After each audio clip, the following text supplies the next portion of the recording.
तारीख को उन लोगों को दावत दी थी क्या? अगर दावत दी तो कार्ड दिखाएं, और दावत नहीं दी थी तो ऐसे घर में मारने के लिए क्यों जा रहे हैं? अरे यदि खिलाए तो सही है, जो खिलाता वो पिटता तो सही भी है, क्योंकि बाप बेटे को पालता है, वही बेटा बाप को मारता है। ये तो कभी बार हो जाता है, लेकिन ये तो नहीं होता है। वो बुलाता भी नहीं, तभी तुम जबरिया जाके उसको घर में जाते हो।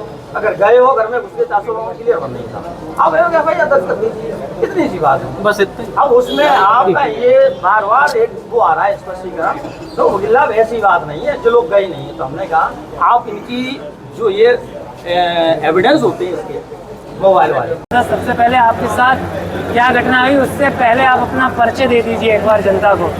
मैं कॉमरेड रामपाल सिंह, एडवोकेट, ग्राम पोस्ट गुमतीखुर्द, थाना कोतवाली का रहने वाला हूँ। तो क्या घटना हुई थी आपके साथ? मैंने सन 2018 में अपनी बेटी की शादी की और जितना भी सामर्थ्य दान दहेज बना वो उनकी सामर्थ्य अपनी ज़्यादा दिया। तब से बराबर हमारी लड़की को दमान और ससुराली जन तंग करते चले आ रहे हैं।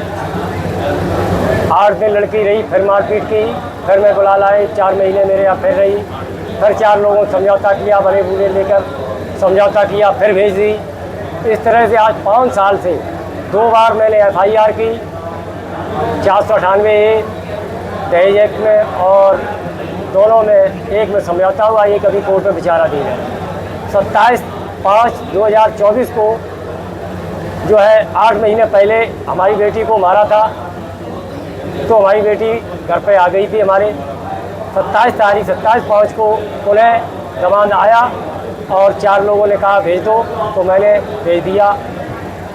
2 तारीख को हमारी बेटी को जान से मारने का इनका सबका इरादा था। ये हमारी गुजारिश है आप सबसे, मीडिया वालों से निवेदन है कि एक बेटी की जान आप लोगों के बचाने के वो में है। अगर अब बेटी दोबारा जाती है तो निश्चय ही बेटी को ये लोग मार देंगे, ये मैं पूर्ण विश्वास से कहता हूँ। और 4 साल का बच्चा है, वो भी रात में वहीं रह गया, उस बच्चे को भी पुलिस नहीं गिरफ्तारी है। और इस मेरे दमाद का अपनी भाभी से अवैध संबंध हमेशा से चला रहा है, इसलिए लगातार आज 4-5 साल के बावजूद इसने एक दिन भी हमारी बेटी को चैन से नहीं रहने दिया है। जबकि सारी मेरी जितनी सामर्थ्य शादी के बाद से आज दिन तक मैं पूरी बेटी का खर्चा वहन करता चला आ रहा हूँ। पहले अपना परिचय दे दीजिए, क्या नाम है आपका? अवनीश कुमार सक्सेना, एडवोकेट।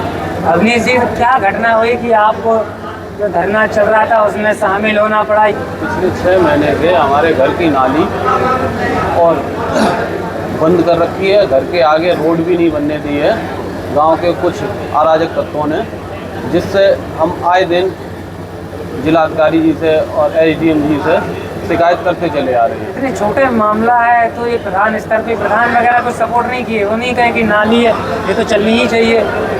सपोर्ट कोई नहीं किया। जब इनके चक्कर काटते हुए फिर उसके बाद मैंने हाई कोर्ट से एक आदेश करा के इनको SDM साहब को दिया, जल्द से जल्द कार्य कराया जाए वहाँ पे जाके। पर ये ना जाके 3 महीने मुझे हो गए वहाँ से हाई कोर्ट का आदेश देने के बाद भी ये ना पहुँचे। जब पहुँचे नाली खुलवाने के लिए तो इन्होंने हमारे घर का ही अवैध छज्जा बताकर उसको तोड़वा दिया। आपके घर का छज्जा टूट गया? तोड़वा दिया इन्होंने, और मैं काफ़ी आग्रह करता रहा कि ऐसा ना करवाइए, ये गलत है।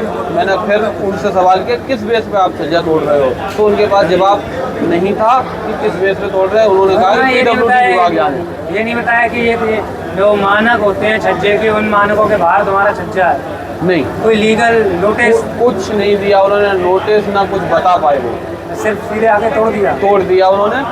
उसके बाद 15 तारीख को 15/6 रात 10 बजे जब हमारी नाली बनती थी, घर में पानी भर रहा था, वो पानी घर से बाहर निकाल रहे थे पिताजी हमारे, वो अकेले थे, बाहर थे। रात 10 सवा 10 का टाइम था। गांव के कुछ लोग आए और पिताजी से गाली गलौज करने लगे। उन्होंने विरोध किया तो उनके ऊपर ईंटा और डंडे लेके उसने हाथ में थे, और एक लोहे का पाइप भी पकड़े थे कुछ लोग, तो उन्होंने उन पे हमला बोल दिया। जब आवाज़ सुन के हम लोग घर से बाहर आए तो हम लोगों पे भी वो मारने के लिए टूट पड़े। नाली के एक चक्कर में इतना सब उपद्रव हो रहा है, हाँ जी। तो उस दिन टूट पड़े तो घर में भी घुस गए, मारपीट की। उसके बाद मैंने 112 नंबर पुलिस बुलाई, मौके पर पहुंची। उनके सामने भी वो लोग हम लोगों को मारने के लिए धक्का मुक्की और माता बहनों के साथ उपद्रव किया, बदतमीजी की। उसके बाद हमारी कोई कंप्लेंट नहीं सुनी गई। रात के 10 बजे, रात 11 बजे मैं पहुंचा कोतवाली। कोतवाली जब पहुंचे तो उनको तहरीर दी, आज तक वो लिखी नहीं गई और ना ही कोई कार्रवाई हुई। शासन, प्रशासन और देश की जनता से क्या कहना चाहते हैं? जनता से मैं ये कहना चाहता हूँ, प्रशासन बिल्कुल भ्रष्ट है, आँख मूंद कर बैठा हुआ है। वो सिर्फ एक नज़रिए से देख रहा है और कुछ नहीं। न्याय हो रहा है या अन्याय हो रहा है, उसको कुछ नहीं।